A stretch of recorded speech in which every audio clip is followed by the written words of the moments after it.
All right, well, thank you everybody for joining us this morning. I am Peter Lipset. I am the Director of Growth Strategies at DonorsTrust.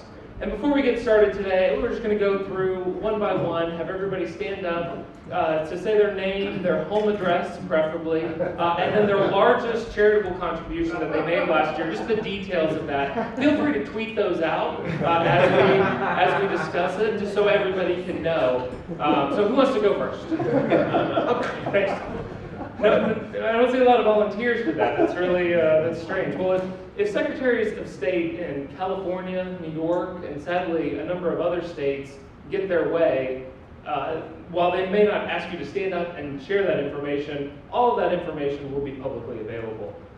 Even though they say that they are going to protect this information, that it'll be behind various walls, etc.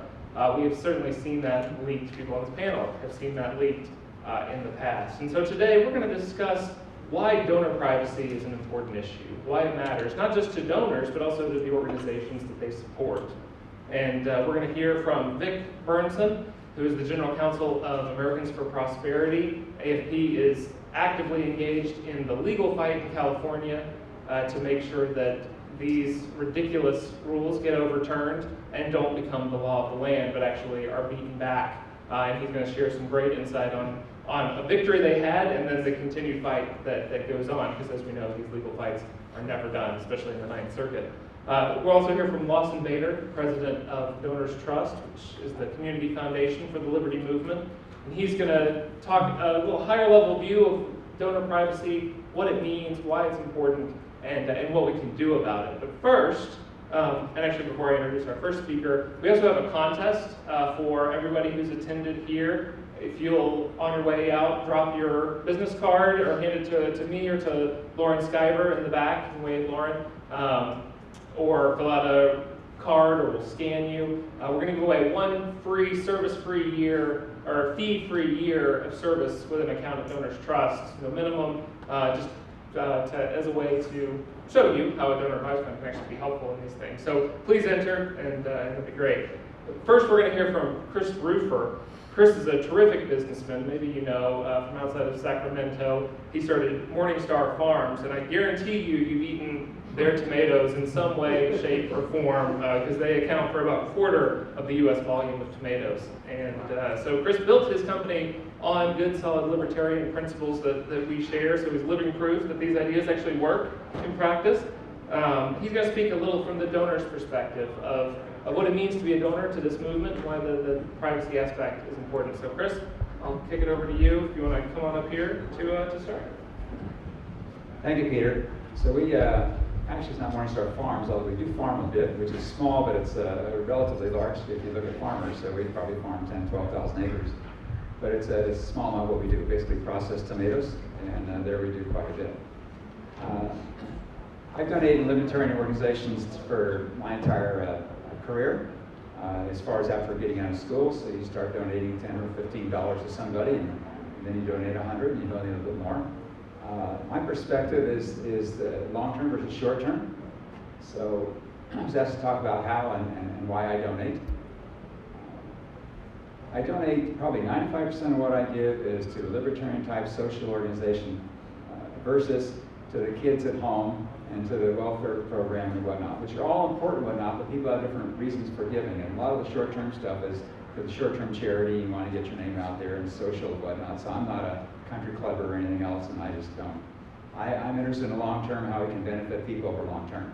So that's the fundamental purpose why I donate. And it's more of a long-term perspective. So I donate to quite a few organizations, and I've recommended 4 groups. So the first group is, I'll donate a little bit, and maybe it's $1,000, $5,000 to a group, because they're trying, they're doing something. You don't know what's going to happen to them. They're doing the right thing. They've got some folks that are trying to do something, but I can, at least the purpose is to really see what they're doing and follow them as they go along. So there's organizations that start, Living Picture Institute, they started with maybe 7, 10 years ago, and started small things, but they've grown quite a bit. So to donate a little bit to people that are getting started, or things that are just doing something so I can track what's going on in the libertarian movement. The second group would be, and there's 4 groups, the second group would be pretty much what I call standard, good, solid people that are really doing a good job. They're sizable. They're definitely making a contribution to our movement. When I say definitely, of course, how we got our measurement on just really how we move in the dial. And we don't have good measures.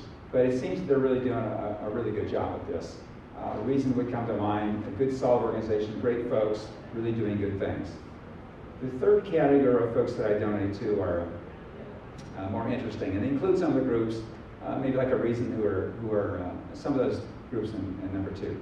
But they're providing particularly messaging to non-choir folks. So the biggest thing I have is moving.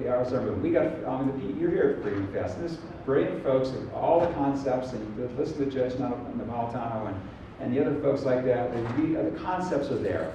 We've got those, and so much of it is talking to the choir. And we say in an organization, oh, we got this many hits, and we have this many newsletters and whatnot. To who? If it's the people that are already believers, that's not moving our dial too much. Holding our choir a bit, but that's fine. But it's really the ones that are messaging to non-choir directly. So those I take a particular interest in and definitely support in a much, much stronger manner. The second subcategory of those folks would be education. And so much of it's directed to universities. And a lot of that's wasted because you're donating to these socialist organizations, and they're getting worse and worse. So just blanket donations to universities is not particularly productive, in my view. But there's a lot of view within the libertarian movement of let's get to the kids, the millennials, all this attraction. How do we message to those folks? Well, that's good because when you're in college, you're talking about these things. I question a little bit character. So when do you develop your character, and you can receive these arguments in a positive manner and take action? So if you've not got a character of self-responsibility, that I'm in control of my life, that I feel good about myself, you're not too receptive, I think, from a very fundamental intellectual or just fundamental moral perspective, to receive the libertarian ideas of free markets, where you're out there a bit on your own, it's competitive, etc.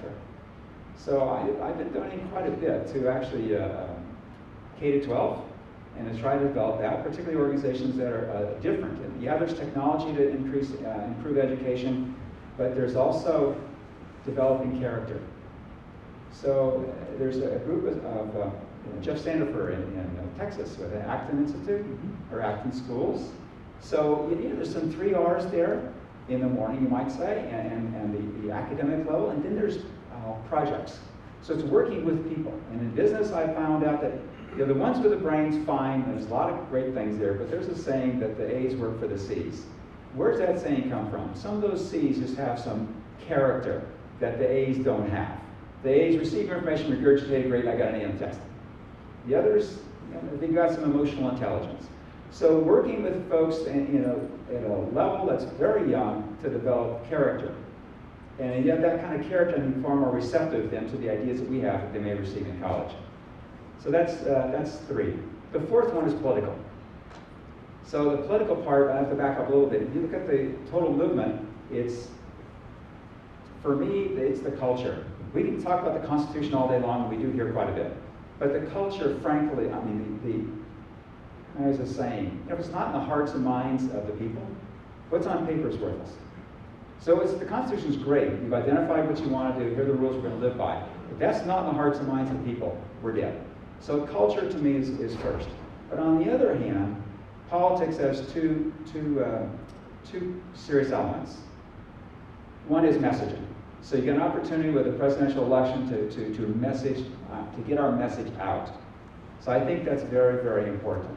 But number 2, if you're a business person, you understand if you market something, you advertise, and buy Coke, it's out. Buy Coke, it's the greatest thing there is. But you don't have it on the shelf, you just wasted all that money. So we're going to either move for the libertarian organization, libertarian society, as we have over the thousands of years, closer and closer, but it goes way up and way down. So right now you think in America it's gone up and it's gone down, down, down. So we're here to try to build it up. It's either going to happen through a bloody revolution where it all goes down to pop, right? Like the USSR or other countries we see in South America today. Or we're going to be successful in getting our message out and changing minds. and then things would come back. So that's our hope, is that's what happens. But if we don't have electors, politicians out there getting elected, and then changing the rules, because that's the way we work in our environment, our social environment here, we're going to change it unless it's bloody revolution. We're going to change it through elections and changing our regulations and our laws. So we have to have politicians out there who are the product of a cultural education. So that's a fourth area that I donate to, and that's why. As far as being public and getting out there, you start donating more and more, and you get more public, and so yes, you get calls and you get some attention. And I'm not a conspiratorist, but I really, my accountant said you're going to be audited every year. That was 25 years ago, and I really haven't been, except about 5 years ago when I got my, I don't know. I'm sure it's not a fact, but somehow they really came and looked hard, and they got spit, but that's good, so that hopefully they don't come back again. But so I don't believe in that speaker. But the positive thing about it is when reporters call, it depends on who you are. If you're donating and you're donating because of some faith. But when I donate and I get calls from reporters, I remember a call from a reporter in Massachusetts, because I put a little bit of money into a politician there or an initiative. And she calls up, clearly kind of, you're a jerk, and why are you doing this? You're putting money into Massachusetts, you're in California, why are you doing this? And we had a discussion, but one of the comments I remember making that I think she kind of stood back with was, well, when you stop sending politicians from Massachusetts to steal from me in California, I'll stop sending money to Massachusetts. So you have some good conversations if you do have a story to tell and some concepts. So there's a positive element about that. Certainly, I think it should be private as far as what you do. You donate to it. If it's going to be public, you know about it. So coming after the fact and changing laws is certainly no good. But even having the laws at all, it's freedom of association. We should be able to donate to who we wish to. And it just shouldn't matter from that perspective. It shouldn't matter from another perspective, although I guess it really does. How can advertising affect an election? But if you're advertising, and I say, well, I'll pay you, how much is it going to take for you to drink a gallon of arsenic? What do I have to pay you for that? There's no amount, right? Because why? Your knowledge about perhaps what the arsenic will do to you, right? So we just have an ignorant populace. So the issue goes back to the people who are complaining about this. What's with the public schools? You haven't educated people? You can advertise all you want, but if you're saying something that's stupid, so it really depends on what's going on with the public there and their competency. Thank you very much.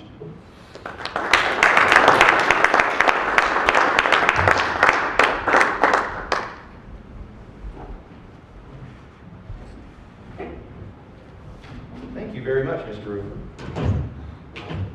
I have the honor to chat with you a little bit today about our case in California and give you some details about that. And it's a remarkable case, and we've had great success thus far, but it's not over. We're now in the appeals process. But before I dive into that, this is not a 5 to 10 minute lecture on the boring legal stuff. What I wanted to do is put all of this in context, so that you have a full understanding and appreciation of the attacks that are ongoing as we speak against First Amendment freedoms that we all should enjoy and have enjoyed for many, many years. And now the left is targeting folks like me, my organization, and of course many of you here in the room. So backing up in context. My name is Bernson. I'm Vice President and General Counsel at Americans for Prosperity and Americans for Prosperity Foundation, two different organizations. And I bring up these two organizations because, as Mr. Rufer talked about, we have worked really hard to move well beyond the choir and to start building, a larger movement throughout the country. So this is all necessary to understand why we're so much under attack. And it's because our two organizations have grown and exponentially and have become incredibly effective. And one of the pushbacks when you become really effective is you get targeted by the left. So let's start with Americans for Prosperity Foundation, our 501c3. This is an educational outfit. that we have a number of different major programs going on, but two of them speak directly to what Mr. Rufer was talking about. We have a grassroots leadership academy where we've trained well more than 3,000 people now, and that continues to grow by leaps and bounds in the principles of freedom. And this isn't, oh, we spend an hour with them and we talk to them a little bit about Hayek. This is much more involved than that. This is many hours, many different sessions. Altogether, the training encompasses close to 50 hours before you graduate from the academy. And these people are trained with enough knowledge about the freedom movement to then be able to go out and participate and help change their communities, their neighborhoods, and ultimately the country. Knocking on one door at a time, making one phone call at a time, participating in events, and spreading the message and the principles of freedom. So great tool to help boost up grassroots activity. We also have a Bridge to Wellbeing program where we reach out to communities that just aren't used to hearing from people like us in this room.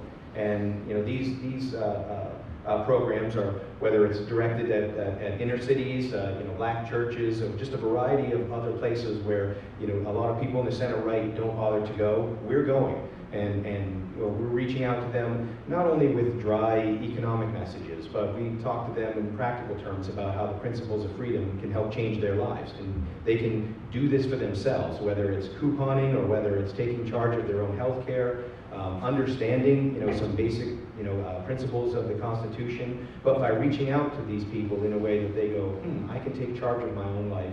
I don't need to rely exclusively on government, largesse, in order to benefit myself and my family. So that's the educational side. On the C4 advocacy side of Americans for Prosperity, I've been with the organization for about 3 years. And when I first came on board, we were large, important, growing, but we were at about 175 employees. Today, we're well over 800 employees and continuing to grow.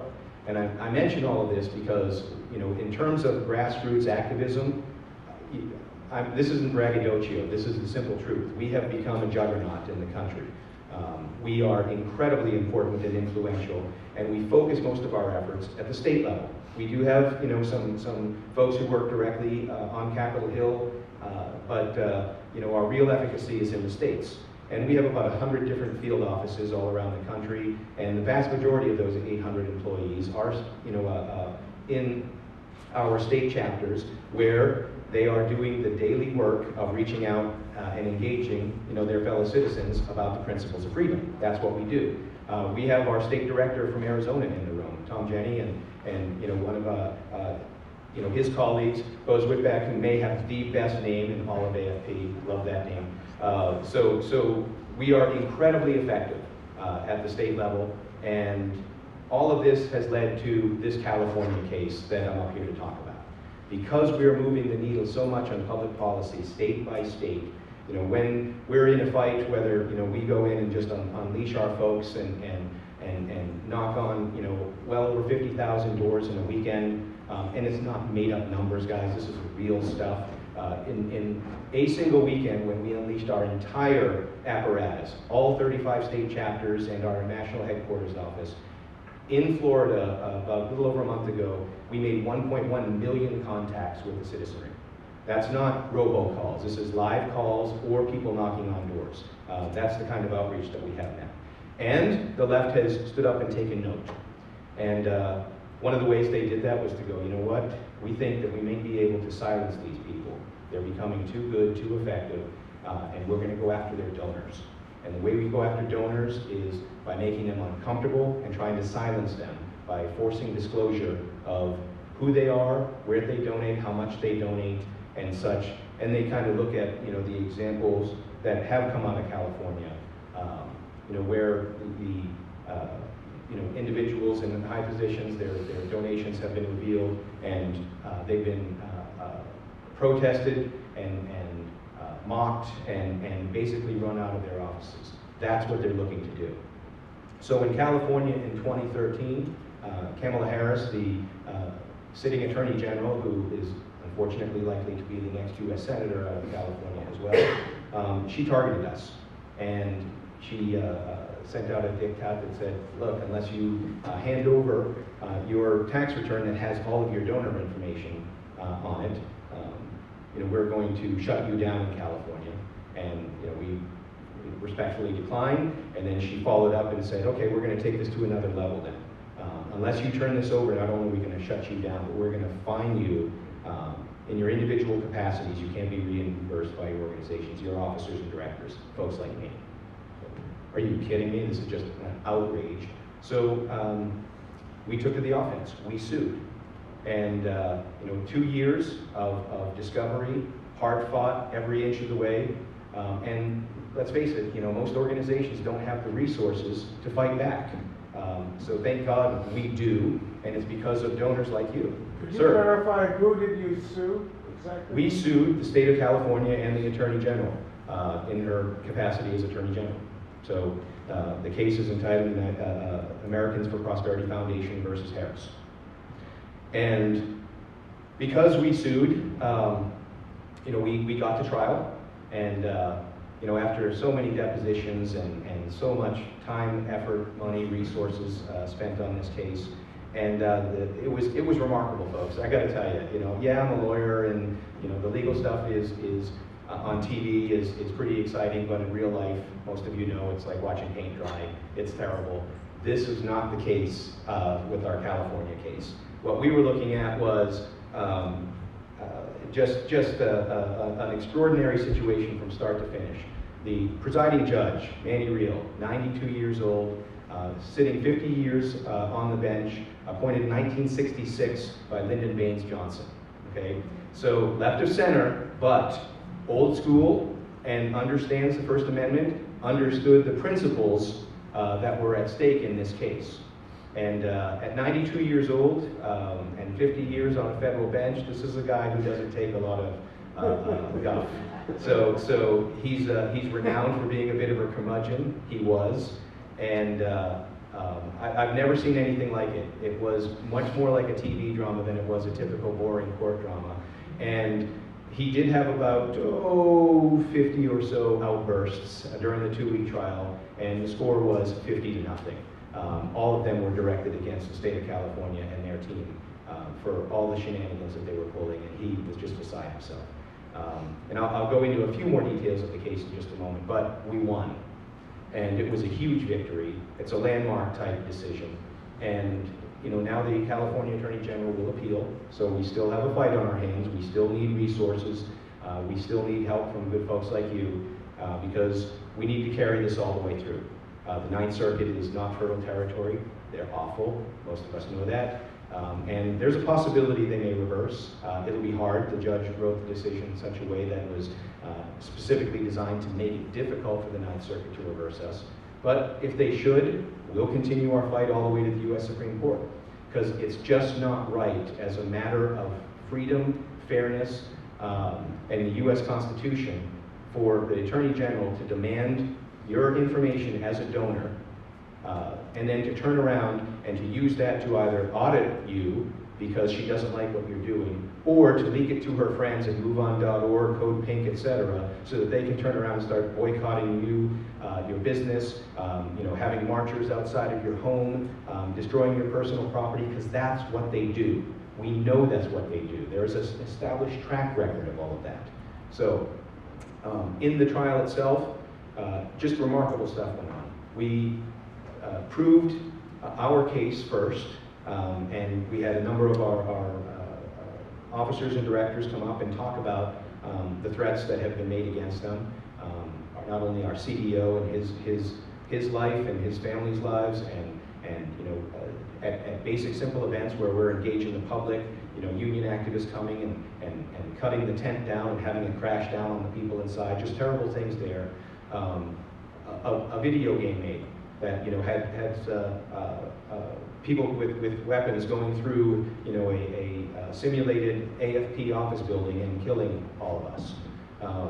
We got a donor up there who we didn't ask. The California Attorney General subpoenaed him, thinking this was going to be good. It totally backfired on her. But she called him up there, and then we put him on in our affirmative case, and he talked about all the different threats that have been made against him and his business and his family because of disclosures of his donation information. And that totally backfired. Once we were done making our case, The Attorney General tried to make hers, and it was a disaster. In a nutshell, she tried to say, well, we protect the confidentiality of this stuff. Total BS. They had already inadvertently leaked over 1,750 different organizations' personal information. We proved all that. How? Again, because we have the resources from donors like you, Mr. Rufer, we were able to afford to go out and get a consultant to basically purchase and download the entire California website, all right, so that we wouldn't stop, have to, break it up while they were trying to do their work. We downloaded it over here, and then we did all of our searches on it, and that's where we showed all of these things. We really beat them up incredibly bad. They also said, besides the confidentiality, that they really needed this for legitimate law enforcement purposes. They did not, and we proved all of that too. So the long and the short of it is, this is an incredibly important landmark case. We've won. It's not over. The threats are real to each and every one of you who really care deeply about our country, and we need your help. We need your ongoing and continuing help. And thank you very, very much for all that you do on behalf of freedom.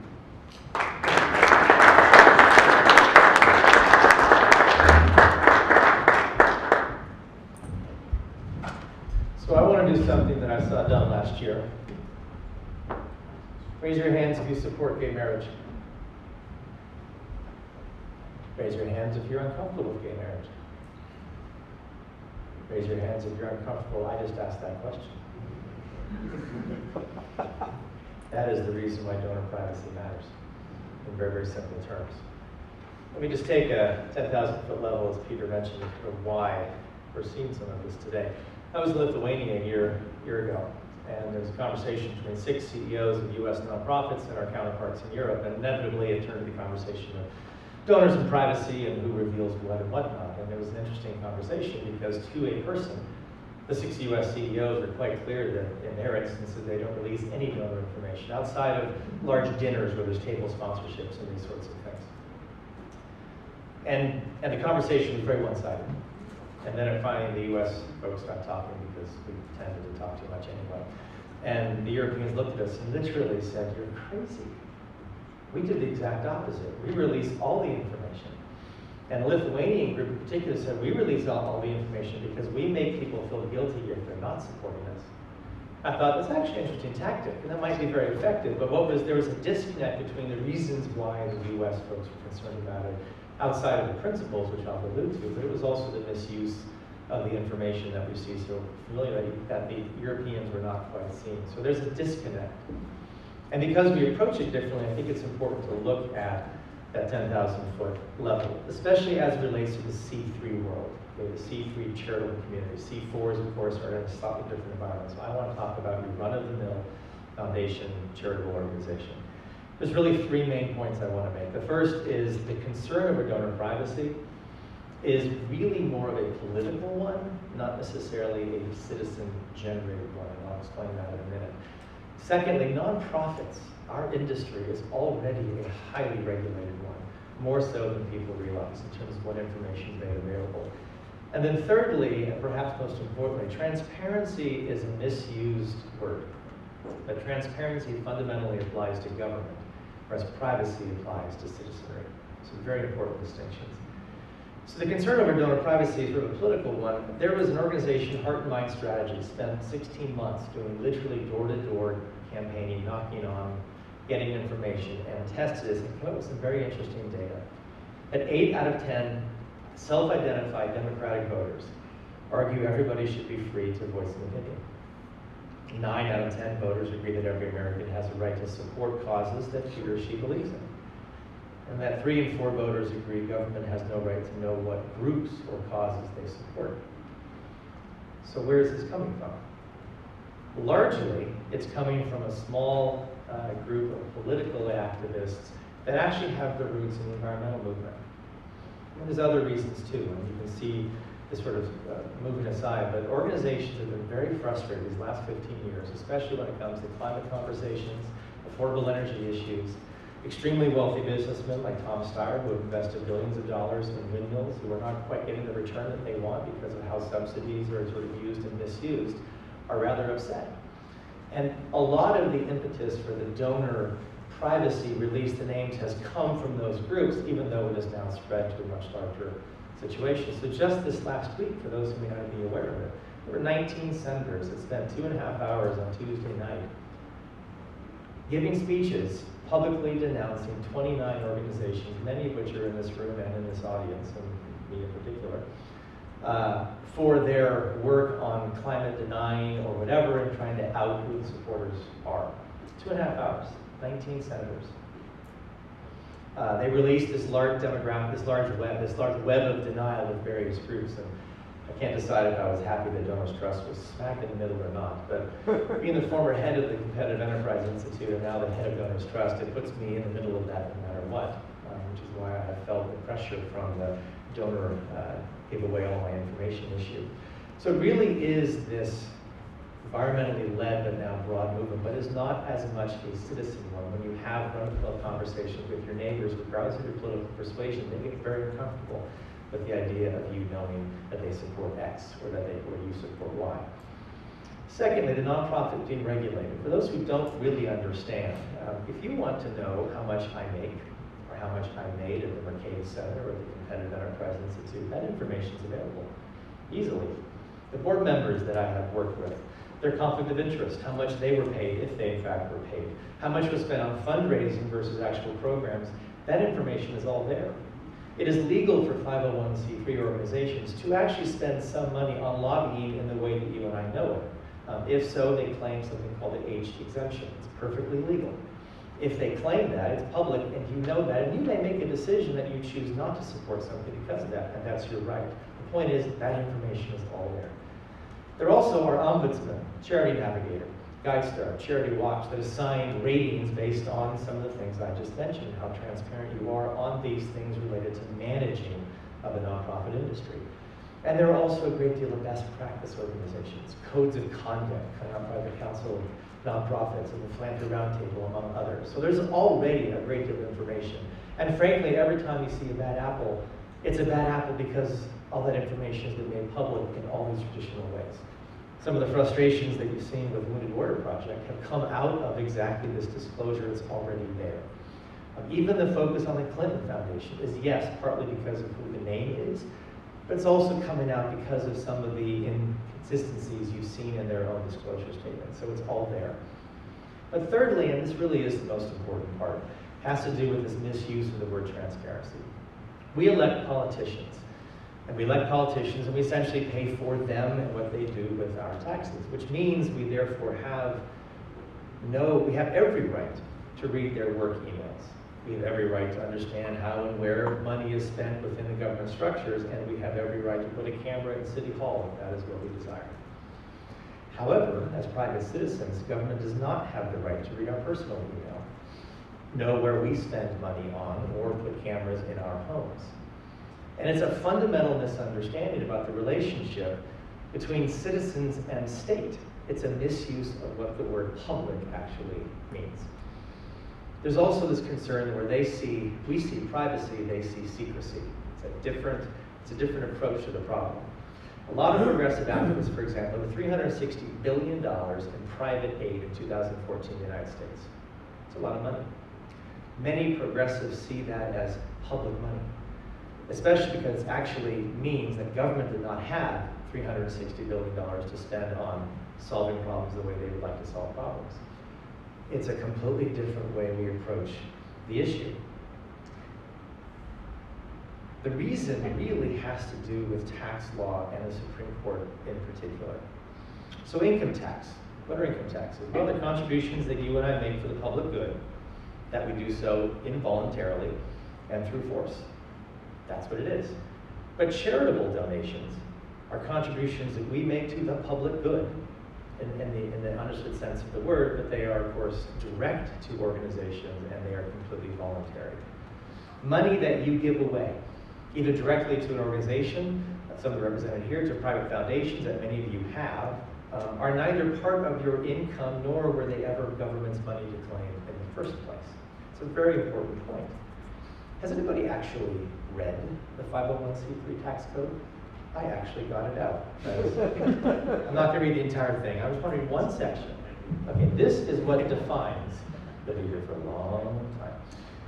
This is the definition of a 501c3 charity and why they're exempt, right? The exempt purposes set forth in section 501c3, blah, blah, blah, are religious, educational, scientific, literary, testing for public safety, fostering national or international amateur sports competitions, and preventing cruelty to children or to animals, or if they're the same.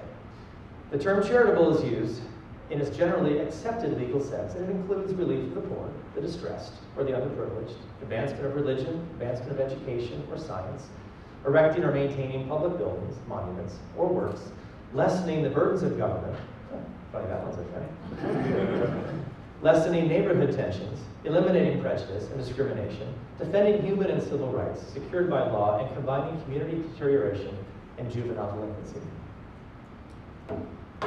What's missing from that? Really nothing, except maybe we could make nonprofit whiskey distillation something, but that's my personal thing. The point is, that's a description of civil society. That's a description of the voluntary organizations that are at work dealing with every issue that I mentioned in there, which is a public issue, but it is addressed through private means. And it's extra government. And that's the important piece. Meaning that is such a liberal definition to begin with. It grants, and it's reason why we have some of the tax benefits that we do with charitable issues. Now I mentioned the other part is the Supreme Court of the United States protects this. Going back to before the Civil War, Andrew Jackson, he was an interesting fellow. Probably why he lost his face on his $20 bill. Unsuccessfully tried to use the postmaster to expose abolitionist donors, maybe to threaten them, and he did not. This was not successful. Fast forward nearly 100 years to 1958. Alabama was not too terribly happy about the NAACP getting involved in their state for all the reasons that we understand.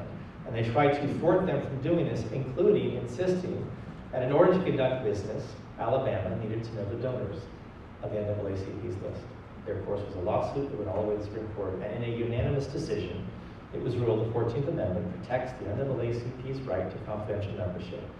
And the court very clearly saw meaning that if they, in fact, were to release that list, it would have incredibly deleterious and adverse effects on their ability to conduct business with the cause that they were trying to achieve.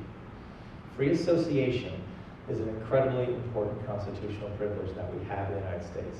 The association with the good and the association with the bad. We expect citizen engagement in society.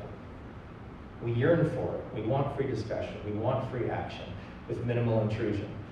And we should seek a citizen-driven civil society, which is messy by design. But it is also rich, and it is inventive. And any effort to regulate private charity by seeing or revealing charitable intent, assets that are seen as public assets, private gifts that should be publicly known, really should make us all shiver. And that's exactly what is happening these last 10 years in particular. And again, I'm talking just about the C3 world. If we talk about the C4 world, it can get even more complex because of how the laws are. So just in closing, if you work for a nonprofit charity, there are things that you can do. I'm not going to get through all of them. The Center for Competitive Politics, the Goldwater Institute in particular, follow a lot of local laws. State Policy Network is a phenomenal resource. In fact, they have something called the United for Privacy website. If you've not visited and sign up. It's an attempt to represent 50 state-based organizations with some of the issues with Kamala Harris in California. You need to understand how your technology policy works inside your office, how your Wi-Fi access works, how you put your 990s together. Who actually in the office has access to your financial and, more importantly, donor bases? Policy staff do not necessarily need to know who supports what organization. It's important to keep that for PR purposes. It's also important to keep it for somebody inadvertently warming in the other way and having donor lists. If you are a donor, and remember, people who want privacy in their giving do so for really 4 major reasons. One is principle, just the fact that they choose to be freely associated with an organization and a cause they believe in. That's fine. Some of it is because they don't want to be on any lists.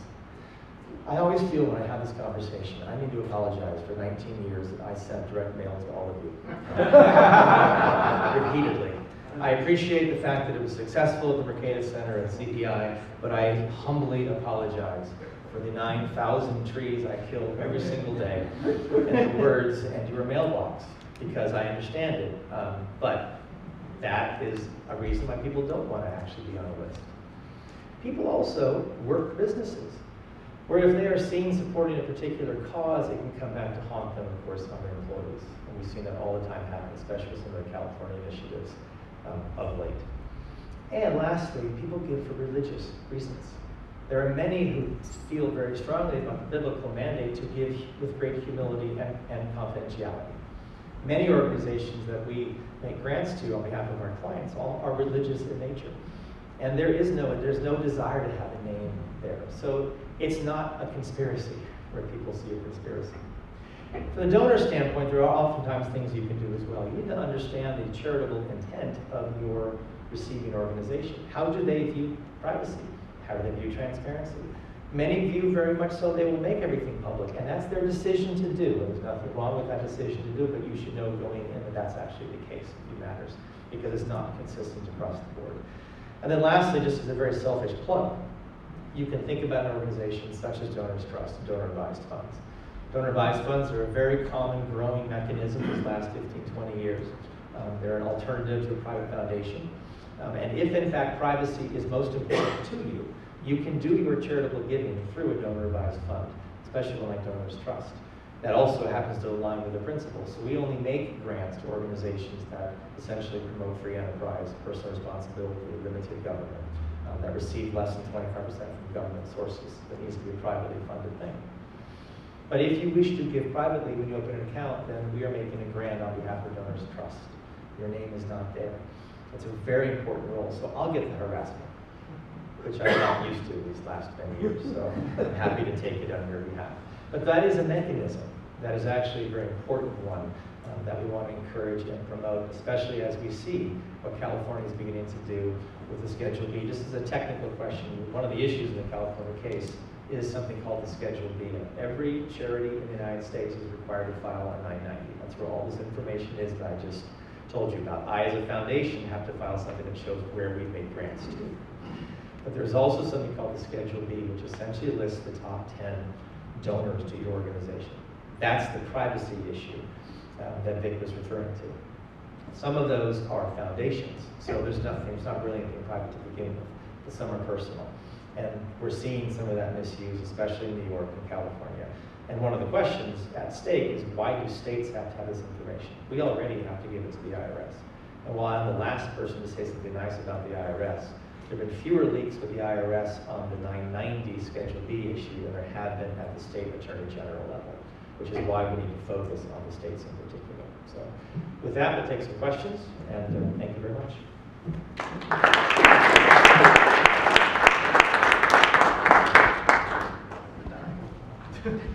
We've got time for one or two questions. Thank you. You talked about that the exposures at the IRS have been less than the State Attorney General's office with regards to leaks. Can you talk about the risk with regards to hackers, like anonymous and stuff like that? And then also, where 10, 20, 30 years down the line, where do you see the threats in the future on this battlefront? Well, I can talk to the hacker issue, and I'll defer to either one of you gentlemen for the second part of that question. Yes, there is a definite threat from hackers, especially if this information is turned over to states' attorneys general and state charity bureaus, because they just don't have and they don't care about protecting privacy in the way that they should. At the federal level, if there is a violation, or if it's easily hackable and you can trace it back to someone, there are criminal provisions and civil provisions that individuals could be subject to not only being fired but to criminal penalties if they've intentionally leaked information. None of those things exist at the state level. So when we learned in our California case that the vast majority of people who were working with the information were totally untrained in confidentiality. Most of the people loading up the information into their website were interns, and they were doing it incorrectly, such that donors' privacy information, which very, very clear, should have been protected, was routinely being loaded onto their website, so you didn't even need to be a particularly good hacker in order to reach it. And that's what was just so incredible to the judge. He said it's one thing to have human error, but what's the level of mistakes being made by the Attorney General staff, in his words, were just shocking. I'd say the greatest threat in the next 10 years will be the subpoena power of Democratic committees if they retain a majority in the Senate.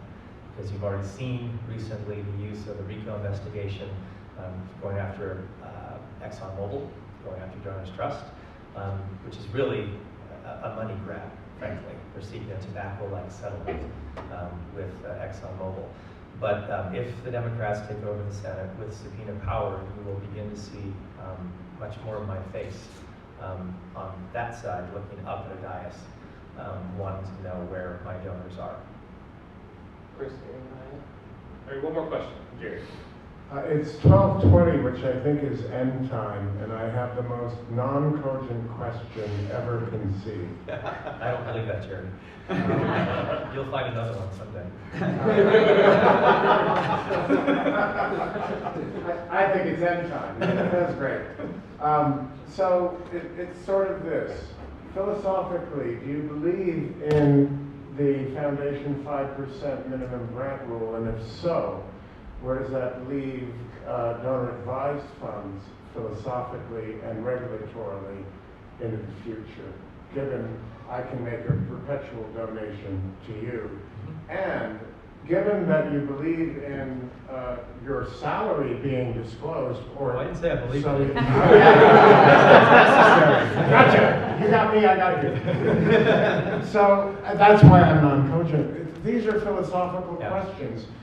Getting right down to campaign finance disclosure and blah, blah. Go. Yeah. Private foundations have a 5% minimum they need to give away. That's what Jerry refers to. A donor-advised fund actually has no such requirement. Having said that, however, DonorsTrust is more like an 85% payout rate, because we philosophically believe that money is not to be sitting with us as tax havens to be utilized to promote civic society. Even the largest commercial donor-advised funds, Fidelity and Schwab, et cetera, are, correct me if I'm wrong, Jeff, It's about like 20, 25%, which is still dramatically higher. There are many who are calling for private foundations to be 15%, 20% higher, because again, they believe that money should be spent. To me, that's the private foundation's response. But I actually happen to believe that it doesn't matter what the minimum is, because we're going to exceed it every time, no matter what. And the other part was the philosophical belief about campaign finance. Many believe that the best thing with campaign finance is simply say you can give whatever you want, however much you want to give, it just needs to be public. When it comes to PACs and campaigns, that's fine, because I think there is probably more feeling, correct me if I'm wrong, that if you are giving directly to a political campaign, a campaign that is directly trying to pass a law or thwart a law, that activity in the public sector might need more disclosure than if it's a foundation educational purpose. There probably is some disagreement over that. I'm less bothered by more disclosure in the campaign world. I just am concerned that every little inch that's given is really an attempt to open a wall that affects everybody. Thank you. Very well. Thank you, everybody. Lawson and Vic perhaps may be able to stick around as well if there's any one-on-one questions that you have for them. But thank you all. Thank you very much for coming and for hearing about this important issue. And on your way out, do enter our contest, either through dropping your business card in or letting Lauren scan your badge there. So thank you. Enjoy the rest of your day.